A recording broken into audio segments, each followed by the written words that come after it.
Just kind of relating it back to our thought about vocation and calling is, for me, the things that I grew up with when I thought about calling is the moments where I felt like certain about something. Okay, like I felt absolutely this is the direction.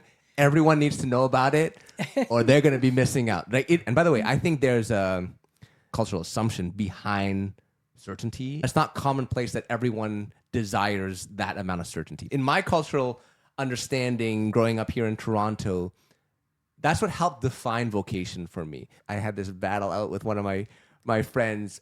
He's in Indigenous spirituality, and he's like, "Why do you need certainty so much? Like, why is it that you feel the need?" And I'm like, I'm not trying to dominate over someone, but when you feel strongly about something, you desire to persuade, like you desire to convince. And he really challenged me. I had to really search myself in understanding what compels you to have to do that. Because in his understanding in Indigenous spirituality, even though they can be certain about something, don't have quite the desire to convince or to persuade as much. It comes up a lot in the context of the intersectionality class is how North American, a lot of, the situatedness of a lot of those drives and desires and impulses.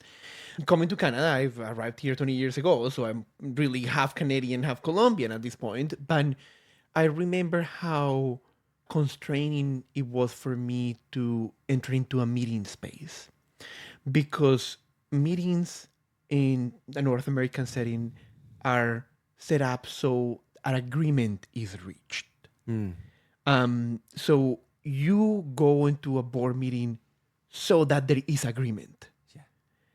So that space for doubt and disagreement and controversy and is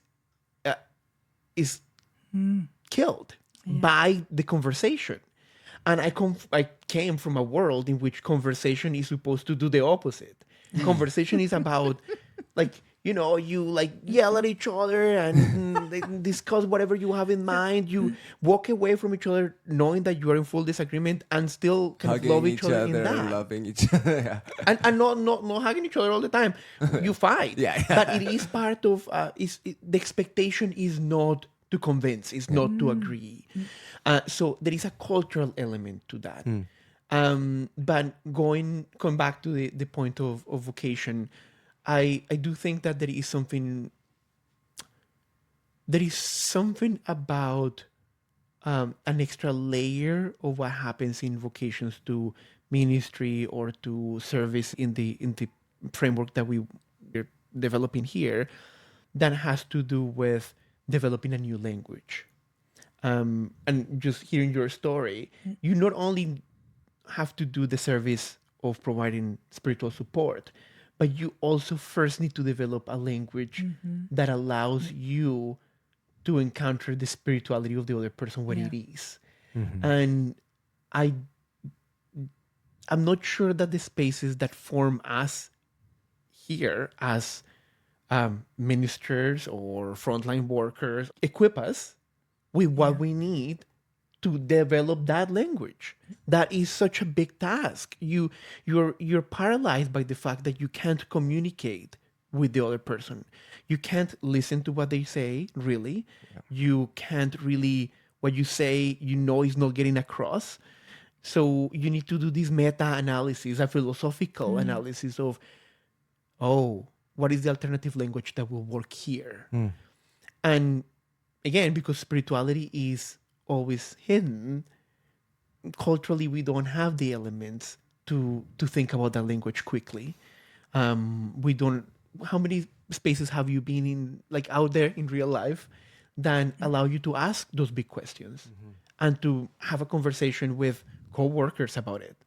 How many spaces have you encountered where you can be having a drink and entertain a big, meaningful question without people feeling that that's a way of trespassing? Yes. Like those spaces are so reduced that developing that language is such an enormous task. And outside of churches, it's much more difficult because at least within the church, there is an agreement on, there is some commonality. Outside of that, you don't know who's on the other side of it. So my supervisor told me one time, ask the obvious. And I think that's what often is lacking, is that they ask the other, how do you want me to address this? Like, say, for example, if I have to pray with someone, if they accept a prayer, to ask, how do you want me to address whatever you believe in? That could be the universe, that could be whatever. Then, of course, your own, and that's where this huge question comes up in me. And sometimes there's this guilt feeling. Am I betraying who I believe in as a Christian by starting to pray to something else or whatever? And you know what? In the end, I go, I am not God. I am here for the other. I'm not here, and I can't convince others of what they should or shouldn't believe. And do I even know what that is? And there are barriers, yes, you have to overcome because of that faith that is instilled in you and the interpretation of how you believe and what I believe is right or wrong. And yet, for the sake of the other, to learn that language and to cross those boundaries, even though it goes over your boundaries. Is that a struggle? Yes. Does that bring up questions in me? Yes. Is it effective? Very. Because you create a trust which creates a longer relationship. And sometimes I only see people once or twice, in which you enter and re-enter. I do remember in Amsterdam, I met a girl, she was a Gothic. We met her in one of the dance clubs. And she said, you're the first kind of Christian I can actually swallow and spend time with. Because there was that more accepting and trying to enter into her space. And you feel guilty sometimes, like, well, at some point, shouldn't I bring it up? Shouldn't I raise the issue? I mean, after all, this is my work. Was there we were with an evangelistic organization. Yeah. And yet the holding off, because people know, they read you, they somehow feel, and this is the power of faith. They know that they read you. And so words, we think that words are so important, or language, and sometimes it totally isn't. Sometimes it's the caring element, and I'm willing to speak your language. I'm willing to go where you are, even though that might grind with who I am. And that creates in them an openness, because they're still reading me. People know what's at your core. And I've had people say to me, I know why you're doing this. Yeah. But never having said a word. Yeah. And so, yes, do we have the trust that there is a higher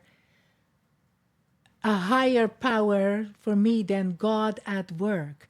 Because God is God and I don't have to be God. I don't have to make the decision. Yeah, I think of, it's funny how it's going to, like, talking about evangelism in some way in our conversation here. But at the same time, it's like what we kind of started with is also the idea of, like, healing, like fixing somebody. Like the idea of, like, fixing somebody, I know what's right for you, and then engaging them with a direction for transformation or whatnot. That's also in part of this conversation. I wanna just talk about that. And when I talked about the certainty that we have, when we're convinced of something and we throw our whole life into something like that, I think the idea of, like, how it is to have such strong conviction about things while allowing for that passing is kind of at the heart of it. It's important for us to kind of conceive of the way in which we understand our own self in being secure. Back to Rick Tobias, who is a common mentor at the Young Street Mission, he summed it up with regards to sense of security, like not being insecure. There's like an insecure version of how you propagate your truth or your way or whatnot. And there's a insecure version and there's a secure one. And the secure one just knows, like it just knows it is right. It's just like how at the drop-in center, the more someone chirps, the more someone talks a big game, the more they're not going to fight, because they wanna scare you away with their yelling.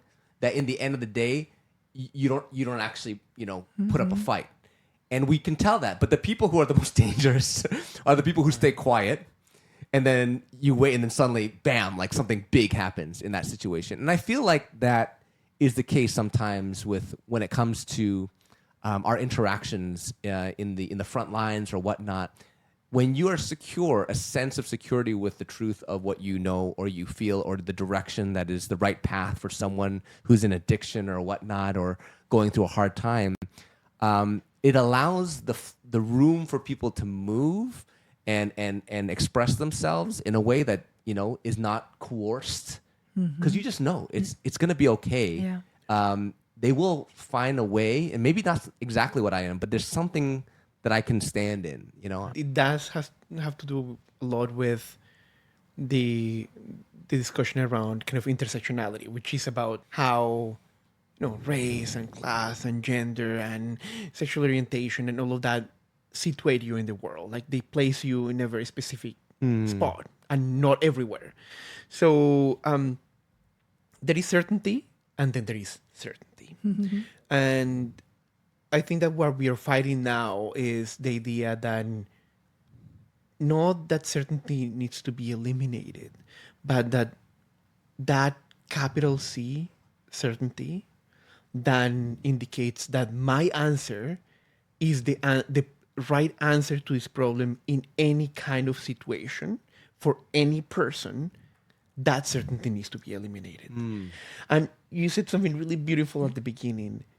You kind of not know the problem and the solution until you really see the person in front of you. Is there is a specificity to the kinds of answers we are getting now, and what society is telling us with all this diversity is there isn't really a universal answer for those problems.